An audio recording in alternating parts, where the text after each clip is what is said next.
Hello friends, मैं हूं सन्मय प्रकाश और आप देख रहे हैं यूट्यूब चैनल सरकारी जॉब न्यूज़। और इस वीडियो में बात करेंगे यूनियन बजट 2022-23 के बारे में। वित्त मंत्री निर्मला सीतारमण ने संसद में ये इस फाइनेंशियल ईयर का यानी 22-23 का केंद्रीय बजट पेश कर दिया है। चौथी बार उन्होंने बजट पेश किया और ये देश का दूसरा पेपरलेस बजट है, यानी डिजिटल बजट है। तो पूरे बजट को मैंने 20 क्वेश्चंस में या कहें 20 टॉपिक में 20 टॉपिक्स में आसान भाषा में समझाने की कोशिश की है। आपके एग्जामिनेशन में बहुत काम आएगा। तो शुरू करते हैं। और सबसे पहले सवाल आपसे, आज का सवाल आपसे है कि आज़ाद भारत का पहला बजट 26 नवंबर 1947 को किसने पेश किया था? कौन थे? इन ऑप्शंस में से कौन सा सही है? आपको बता दूं कि इन सब ने कभी ना कभी बजट पेश किया था। तो सही आंसर आप कमेंट बॉक्स में मुझे बताएंगे। देखता हूं कितने लोग जवाब दे पाते हैं। मैं इसका जवाब इस वीडियो के आखिरी हिस्से में दूंगा। तो शुरू करते हैं। इस वीडियो का पहला प्रश्न है इंपॉर्टेंट। बजट 2022-23 में केंद्र सरकार ने कितने रुपए के खर्च का लक्ष्य रखा है? मतलब कितने का बजट बनाया है? आंसर होगा 39.44 लाख करोड़ रुपए। ठीक है, निर्मला सीतारमण वित्त मंत्री हैं, उन्होंने पेपरलेस ये बजट पेश किया है। तो अब देख लेते हैं कि इससे पहले का जो बजट रहा है वो कितने कितने का रहा है। तो आप देख रहे हैं ये ग्राफिक्स, और इस बार का है 39.44 लाख करोड़ रुपए 2022-23 का। इससे पहले यानी पिछले फाइनेंशियल ईयर में जो बजट पेश किया गया था, जो अब 21-22 का, उसमें 37.44 लाख करोड़ रुपए का था। उससे पहले का उससे कम रहा। तो यहाँ पर दो बात है, एक इनकम और एक एक्सपेंडिचर। तो सबसे पहले अब इनकम पे बात कर लेते हैं कि कहाँ से कितना पैसा आने वाला है सरकार को, क्या आय के यानी इनकम के लक्ष्य हैं। तो देखिए, इनकम का भी लक्ष्य वही है 39.44 लाख करोड़ रुपए। इसमें रेवेन्यू रिसिप्ट जो है वो 22.4 लाख करोड़ रुपए है, 22.04 लाख करोड़ रुपए। और कैपिटल रिसिप्ट है 17.4 लाख करोड़ रुपए। रेवेन्यू रिसिप्ट मतलब टैक्स वगैरह के थ्रू इनकम, और कैपिटल रिसिप्ट मतलब लोन हो गया या किसी ने बकाया चुका है, उन सब की बात हो रही है। तो अब देख लेते हैं कि इनकम के क्या क्या स्रोत हैं। तो ये सब स्रोत हैं, इसको दूसरे ढंग से बताते हैं। जो टोटल रकम है उसमें से 35% हम या तो लोन ले रहे हैं या उधार ले रहे हैं। 35% बहुत ज़्यादा है। बोरोइंग एंड अदर लायबिलिटीज से कितना है टोटल? 16.6 लाख करोड़ रुपए हम केवल उधार ले रहे हैं। उसके बाद जो स्थान आता है वो जीएसटी का। जीएसटी से 16% आने की उम्मीद है। इनकम टैक्स के थ्रू 15% आने की उम्मीद है। ओके, कॉरपोरेशन टैक्स जो बड़ी कंपनियां हैं उसके थ्रू ये 15% आने की उम्मीद है। इसके बाद कस्टम ड्यूटी से 5%, नॉन टैक्स रेवेन्यू से 5% और कैपिटल रिसिप्ट से 2% आने की उम्मीद है। तो ये एक्सपेक्टेशन रखा गया है कि यहाँ से इनकम आएगा, यानी रुपया ऐसे आएगा। अब बात कर लेते हैं कि रुपया खर्च कैसे होगा और कहाँ कहाँ खर्च होगा। एक्सपेंडिचर, तो मैं बताऊं एक्सपेंडिचर का भी लक्ष्य जो है 39.44 लाख करोड़ रुपए है। इसमें रेवेन्यू एक्सपेंडिचर है वो 31.94 लाख करोड़ रुपए है, और कैपिटल एक्सपेंडिचर है 7.5 लाख करोड़ रुपए। कैपिटल एक्सपेंडिचर मतलब जो बड़े कुछ इंफ्रास्ट्रक्चर प्रोजेक्ट वगैरह चलाए जाएंगे उसके बारे में। अब देख लेते हैं कि रुपया जाएगा कहाँ। तो सबसे ज़्यादा जो खर्च होने जा रहा है वो ब्याज के भुगतान में होने जा रहा है या फिर लोन चुकाने में होने जा रहा है। वो है 20%। टोटल बजट का 20% हम ब्याज और कर्ज चुकाने में ये खर्च करेंगे। इसके बाद जो स्थान आता है वो राज्यों का हिस्सा है, वो 17% जो दिया जाता है उसमें खर्च होगा बजट का। फिर स्थान आता है केंद्र की योजनाओं के में खर्च, ये 15% होगा। ठीक है, केंद्र की दो तरह की योजना होती है। एक योजना उसकी अपनी होती है केंद्र सरकार की, और दूसरी योजना होती है केंद्र प्रायोजित। तो उसमें 9% खर्च होगा। केंद्र प्रायोजित का मतलब हुआ कि सरकार भी कुछ हिस्सा दे रही है और राज्यों को भी कुछ हिस्सा देना है उसमें। वित्त आयोग की जो सिफारिशों पर राज्यों को पैसा दिया जाता है या खर्च होता है वो 10% होगा। पेंशन पे 4%, अदर खर्च जो है वो 9%, डिफेंस पर 8% खर्च होगा और सब्सिडी पर 8% खर्च होगा। तो ये है टोटल जो रुपया जाएगा कहाँ, ये है पूरा ब्यौरा। ठीक है, तो एक इम्पॉर्टेंट बात है। चलिए आगे बढ़ते हैं, अगला क्वेश्चन लेते हैं। बजट 2022-23 में केंद्र सरकार ने राजकोषीय घाटे यानी फिस्कल डिफिसिट का लक्ष्य क्या रखा है? आंसर होगा 6.4%। ठीक है, पिछला जो था यानी 2021-22 में जो फाइनेंशियल ईयर है उसमें 6.9% रहा फिस्कल डिफिसिट, ऐसा अनुमान है। और अभी नेक्स्ट फाइनेंशियल ईयर के लिए 6.4% फिस्कल डिफिसिट रखने का तय किया गया। फिस्कल डिफिसिट मतलब आय और व्यय का अंतर। तो आप सोच रहे होंगे कि आय व्यय तो जो इस बजट में बताया गया है तो बराबर सा बताया गया है, नहीं। इसमें क्या है कि हम जो इनकम का सोच रहे हैं ना, उतना पूरा आएगा या नहीं आएगा कोई ठिकाना नहीं है। अगला क्वेश्चन है, बजट 2022-23 में केंद्र सरकार ने कितनी रकम के विनिवेश यानी डिसइन्वेस्टमेंट का लक्ष्य रखा है? आंसर होगा 65,000 करोड़ रुपए। मतलब कंपनियों को बेचकर जो सरकारी है या फिर उसमें हिस्सेदारी कम करके 65,000 करोड़ रुपए का लक्ष्य रखा गया है इनकम करने का। ठीक, हालांकि पिछले जो फाइनेंशियल ईयर था उसमें 2.25 लाख करोड़ रुपए का अनुमान था डिसइन्वेस्टमेंट से, लेकिन वो पूरा नहीं हो सका था। दरअसल एयर इंडिया का ही विनिवेश हुआ है पिछले साल, यानी इस फाइनेंशियल ईयर में 2021-22 में। अभी बात कर रहे हैं हम 2022-23 की। अब तो 22-23 में 65,000 करोड़ रुपए ये इस तरह से इनकम करने का यानी पैसे जुटाने का लक्ष्य रखा गया।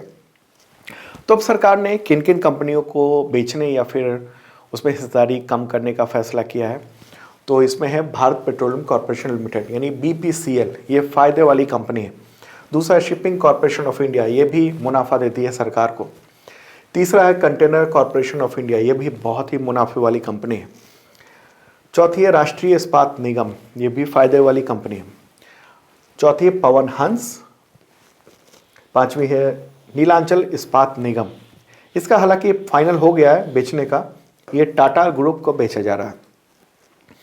और अगला है LIC का IPO आएगा, तो LIC का हिस्सेदारी सरकार बेचेगी। तो ये होगा, तो सरकार ने ये लक्ष्य बनाया है कि हम इन सब में अपनी हिस्सेदारी कम करेंगे या इसको बेच देंगे।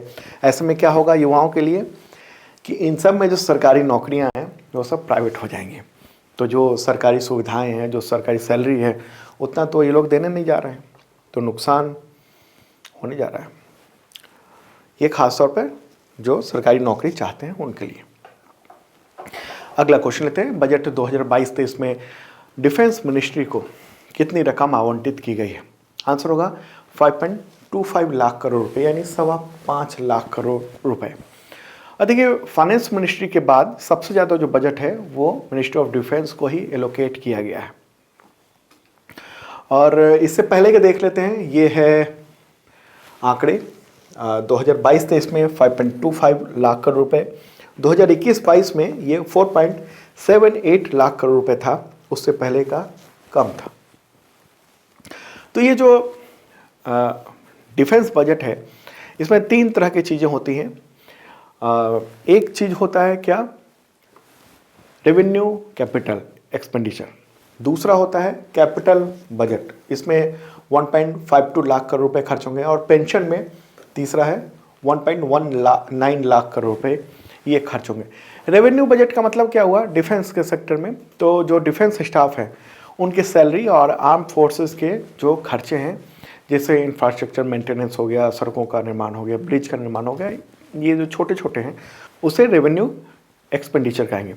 कैपिटल जो एक्सपेंडिचर है डिफेंस में, उसमें हथियार खरीदे जाएंगे यानी 1.52 लाख करोड़ रुपए के, ammunition, fighter plane, tank, guns, ये सब इम्पॉर्टेंट हो जाता है। ठीक है, और इस बार के डिफेंस बजट में मेक इन इंडिया पर ज़्यादा फोकस किया गया है। अगला अब देख लेते हैं कि अलग अलग मंत्रालयों को जो बजट आवंटित किए गए हैं कितना कितना किया गया है, कौन कौन से मंत्रालय हैं। तो सबसे पहले देखते हैं, सबसे ज़्यादा ये फाइनेंस मिनिस्ट्री को किया गया है 15.38 लाख करोड़ रुपए, सबसे ज़्यादा।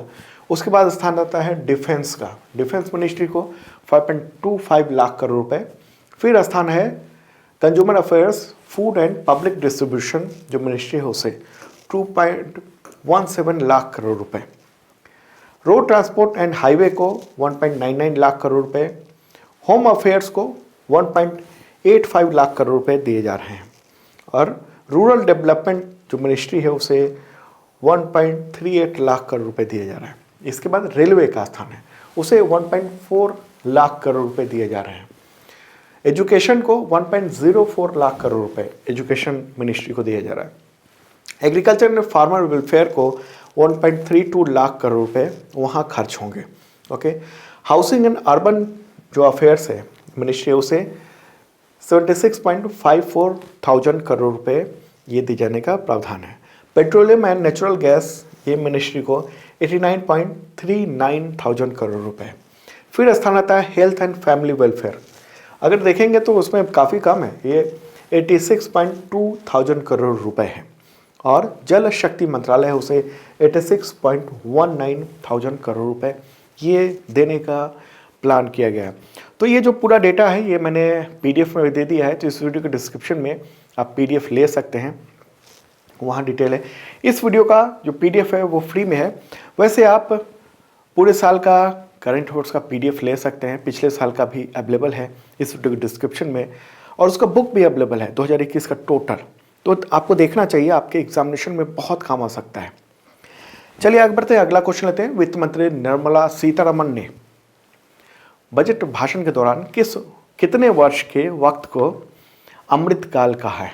आंसर होगा अगले 25 वर्ष।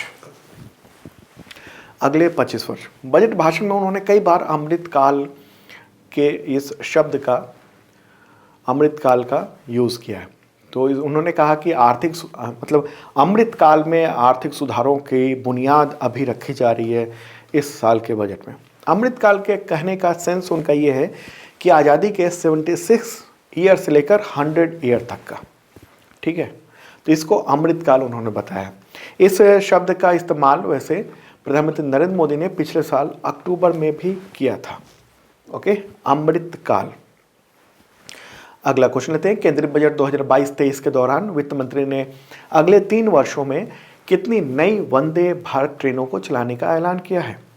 आंसर होगा 400 वंदे भारत एक्सप्रेस ट्रेनें चलाई जाएंगी। इस तरह की ट्रेनें होती हैं, ये सब कम वजन की होती हैं, एल्यूमिनियम से बनी होती हैं, और उसका वजन जो है वो 50 टन से कम ही होता है एक बोगी का। तो हल्की होती है, ऊर्जा खपत कम होती है। हालांकि पहले से भी वंदे भारत ट्रेन चल रही है, लेकिन बहुत कम है। और वित्त मंत्री ने ये भी कहा रेलवे को लेकर कि छोटे किसान, लघु एवं मध्यम उद्योग यानी एमएसएमई, उनके उत्पाद को लॉजिस्टिक सर्विसेज देने के लिए ट्रेन जो है वो काम करेगा। और पार्सल को भी, यानी डाक विभाग के भी सामान को पहुंचाने में वो कोलैबोरेशन करेगा डाक विभाग के साथ रेलवे। अगला क्वेश्चन लेते हैं। केंद्रीय बजट 2022-23 के दौरान रेलवे की किन योजनाओं का ऐलान हुआ है? कौन कौन सी योजनाएं हैं? आंसर आप देख रहे हैं, ये 4 नई योजनाओं के बारे में ये कहा गया है। क्या क्या है? एक स्टेशन एक उत्पाद, मतलब कि वहाँ के जो स्थानीय व्यवसाय हैं जिसकी वजह से प्रसिद्ध है, जैसे अलीगढ़ है वो ताले के लिए प्रसिद्ध है। तो इस तरीके से एक स्टेशन एक उत्पाद, ताकि वहाँ के जो सामान है व्यापारी उसको आसानी से भेज सके। दूसरा है कवच। कवच जो है मेनली 2 ट्रेनों के आपस में टक्कर रोकने की एक तकनीक है। तो 2000 किलोमीटर लंबे नेटवर्क पे इसको लगाया जाएगा, एक खास तरह की टेक्नोलॉजी। अगला है पीएम गति शक्ति कार्गो टर्मिनल। ये अगले 3 साल के दौरान 100 यानी 100 पीएम गति शक्ति कार्गो टर्मिनल बनाए जाएंगे। इसमें लॉजिस्टिक्स को लेकर काफ़ी सुविधाएं होंगी सामान को ले जाने में।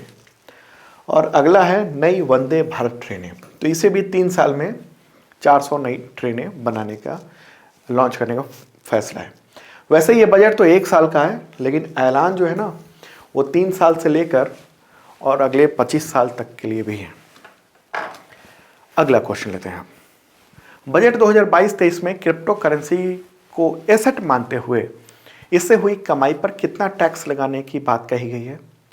आंसर होगा 30%, 30%। ठीक है। क्रिप्टो करेंसी से इनकम जो होगा, जैसे बिटकॉइन, इथेरियम, इस तरह के जितने भी क्रिप्टो करेंसी हैं, इन सब पे होने वाले इनकम पर 30% टैक्स देना होगा। इतना ही नहीं है, अगर आप गिफ्ट कर रहे हैं किसी को तो भी 30% टैक्स देना होगा। ट्रांजैक्शन पर 1% का TDS लगेगा। ठीक है। ये कैसे होगा, इसके बारे में कैसे पता चलेगा कि किन किन ने खरीदा हुआ है, किन किन ने इनकम किया हुआ है? स्रोत हैं, जैसे कि भारत में जो क्रिप्टो करेंसी का जो एक्सचेंज है, तो ये सब एक्सचेंज है, इन सब से सरकार वसूलेगी, इन सब से कहेगी कि आप हमें टैक्स काटो 30%। हालांकि एक सवाल है कि विदेश में जो ट्रांजैक्शन होंगे, विदेश में जो क्रिप्टो करेंसी के एक्सचेंज है, उनसे कैसे सरकार टैक्स वसूलेगी, तो भी आने वाले वक्त में देखना होगा सरकार क्या करती है। ठीक है। अच्छा, इस बात से यानी 30% जो टैक्स लगाया गया है, इससे कोई ज़रूरी नहीं कि सरकार वैधता प्रदान कर रही है क्रिप्टो करेंसी की। न तो सरकार ने ये कहा कि हम वैधता प्रदान कर रहे हैं, और न सरकार ने ये कहा है कि हम इसको अवैध ठहरा रहे हैं। टैक्स जरूर लगा दिया है। ठीक है। तो एक तरह से कह सकते हैं कि जब सरकार की नज़रों में हो ही रहा था, तो सरकार ने कहा कि चलो हमको टैक्स भी दे दो। चलिए आगे बढ़ते हैं, अगला क्वेश्चन लेते हैं, ये इंपॉर्टेंट है। ये भी बजट पेश करते हुए वित्त मंत्री ने सेंट्रल बैंक डिजिटल करेंसी, इसको कहते हैं CBDC, तो उसे लॉन्च करने की घोषणा की। तो ये किस तकनीक पर आधारित होगा? आंसर है ब्लॉकचेन। डिजिटल करेंसी, ये बिटकॉइन जो क्रिप्टो करेंसी है, उसी की तरह ब्लॉकचेन पर आधारित एक करेंसी होगी, जो कि RBI जारी करेगा। वित्त मंत्री ने ये कहा है कि RBI की ओर से जो डिजिटल रुपया है, वही डिजिटल करेंसी माना जाएगा।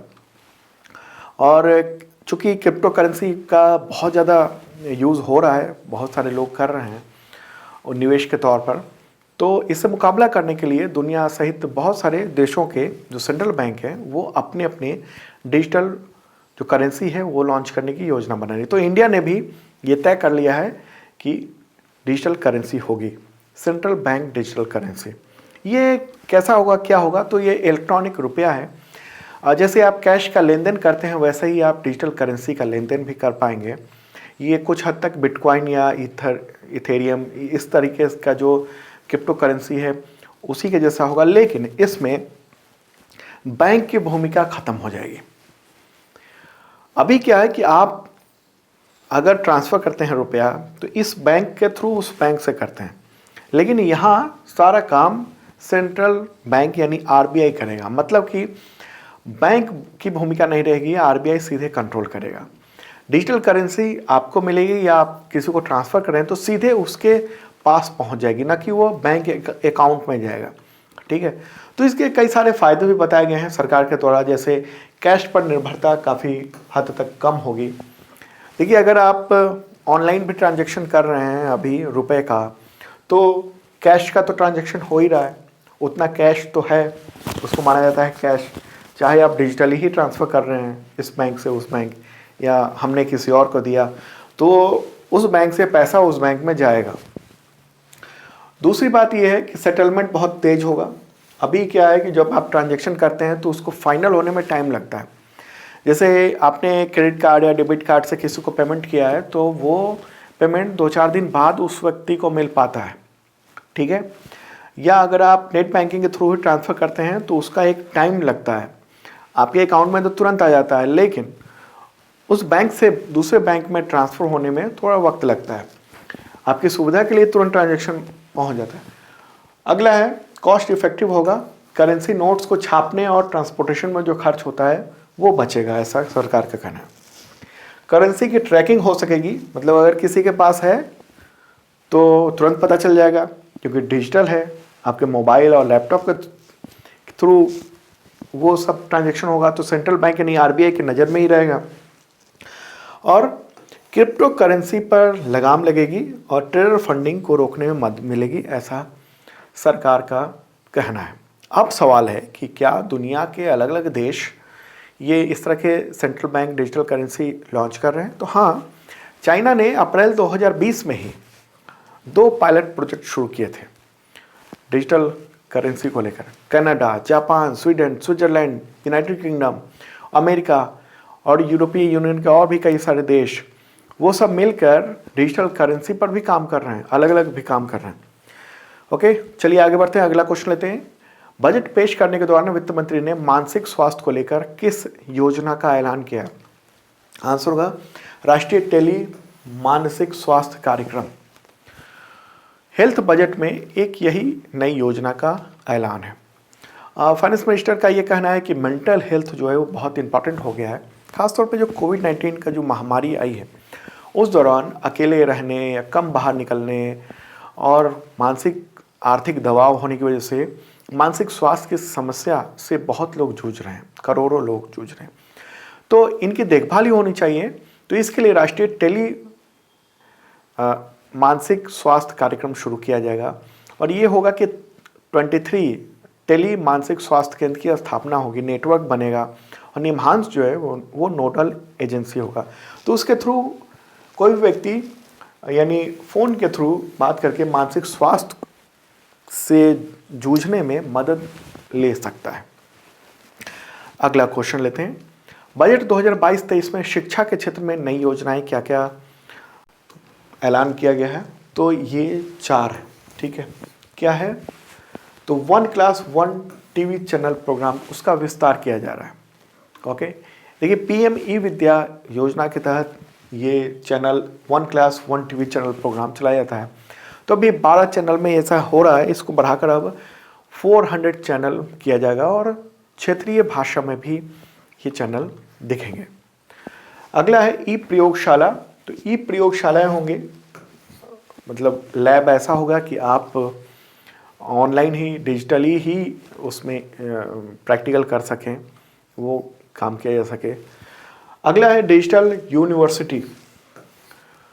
ऑनलाइन ही पढ़ाई कर लें, ऑनलाइन ही आपको डिग्री मिल जाएगी, ये है। और ई विषय वस्तु यानी ई कंटेंट, यानी टीचर्स को पढ़ाने के लिए ई कंटेंट मिल जाए आसानी से। ये प्लान किया गया है एजुकेशन के सेक्टर में। अगला क्वेश्चन लेते हैं। बजट 2022-23 में कौशल विकास के अंतर्गत किस नई तकनीकी प्रोडक्ट के स्टार्टअप को बढ़ावा दिए जाने का प्लान है? आंसर होगा ड्रोन को बढ़ावा दिया जाएगा। बड़े पैमाने पर ड्रोन के प्रोजेक्ट शुरू हो रहे हैं और भारत में ड्रोन जो है वो काफ़ी बड़े पैमाने पे वो यूज़ होने वाला है। तो ड्रोन एज अ सर्विस, इसकी भी शुरुआत सरकार ने कहा है। तो इसको फंड भी सरकार देने जा रही है इस प्रोजेक्ट पर। अगला टॉपिक है कि गेमिंग, एनिमेशन, ये सब जो है वो इकॉनमी के हिस्सा बनेंगे। तो एक टास्क फोर्स बनाने का भी ऐलान हुआ है। वित्त मंत्री ने कहा कि एनिमेशन, विजुअल इफेक्ट, गेमिंग और कॉमिक्स, इसको शॉर्ट में कहते हैं AVGC।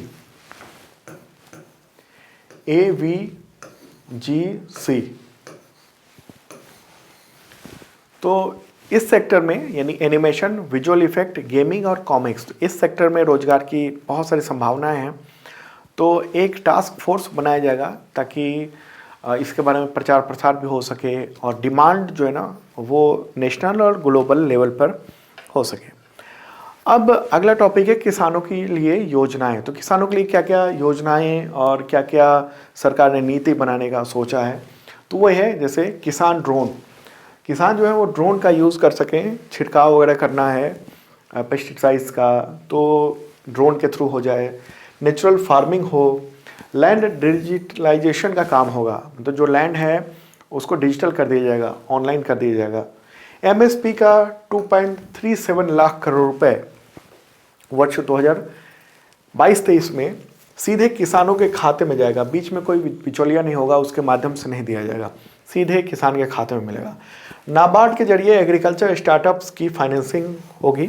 नाबार्ड वैसे तो करता ही है, लेकिन ये एग्रीकल्चर स्टार्टअप जो हैं उनको फाइनेंस करेगा। गंगा किनारे 5 किलोमीटर के दायरे में ऑर्गेनिक खेती का पर फोकस किया जा रहा है। ओके, तो एक इम्पॉर्टेंट बात है ये। अब अगला टॉपिक है ई पासपोर्ट भी। तो इस फाइनेंशियल ईयर में ई पासपोर्ट वो जारी होंगे। अभी इस तरह के पासपोर्ट होते हैं, इसमें कुछ चीज़ें नई हो जाएंगी, ऐड हो जाएंगी, जैसे RFID का यूज़ होगा, यानी रेडियो फ्रीक्वेंसी आइडेंटिफिकेशन, और बायोमेट्रिक्स का काम होगा। इसके अलावा इलेक्ट्रॉनिक माइक्रोचिप भी लगेंगी, उसके थ्रू भी काम होगा। अगला टॉपिक है 5G सर्विस। तो 2022 में ही 5G स्पेक्ट्रम की नीलामी होगी और इसी साल सरकार का कहना है कि 5G टेक्नोलॉजी लोगों को मुहैया कराई जा सकेगी, तो ये एक अच्छी बात है। अगला टॉपिक है ड्रोन शक्ति। ड्रोन शक्ति के बारे में मैंने थोड़ा सा हिंट दिया था। तो इसकी सुविधा के लिए स्टार्टअप को बढ़ावा दिया जाएगा ताकि ड्रोन एक सेवा के रूप में ये होगा, और ख़ासतौर पर एग्रीकल्चर के क्षेत्र में इसको बढ़ावा दिए जाने का प्लान किया हुआ है। अगला है PM गति शक्ति नेशनल मास्टर प्लान। उसके लिए 20,000 करोड़ रुपए जो है वो दिए जा रहे हैं। हालांकि ये योजना सरकार ने ये कहा था पहले भी कि 100 लाख करोड़ की योजना है, 100 लाख करोड़ रुपए की, तो उसमें प्राइवेट पार्टनरशिप काफ़ी ज़्यादा होने जा रहा है। तो सरकार ने अभी 20,000 करोड़ रुपए की बात कही है, और सरकार का कहना है कि गति शक्ति जो नेशनल मास्टर प्लान है, इसके तहत हम 5 ट्रिलियन इकॉनमी की ओर बढ़ने में हमें मदद मिलेगी। गति शक्ति मास्टर प्लान, इसके बारे में मैंने पहले बताया हुआ है, मैं बता दूं कि ये जो मास्टर प्लान है इसके तहत ये होगा कि अगर कहीं पर इंडस्ट्री लग रही है तो उसके लिए रोड, नेटवर्क, पोर्ट, ये सब कनेक्ट हो जाए, उस तरह की बात है। और अगला है अन्य योजनाएं कौन कौन सी हैं। तो 60 लाख नौकरियां पैदा करने का सरकार ने ऐलान किया। हालांकि सरकार ने पहले 2 करोड़ नौकरियों के बारे में भी कहा था।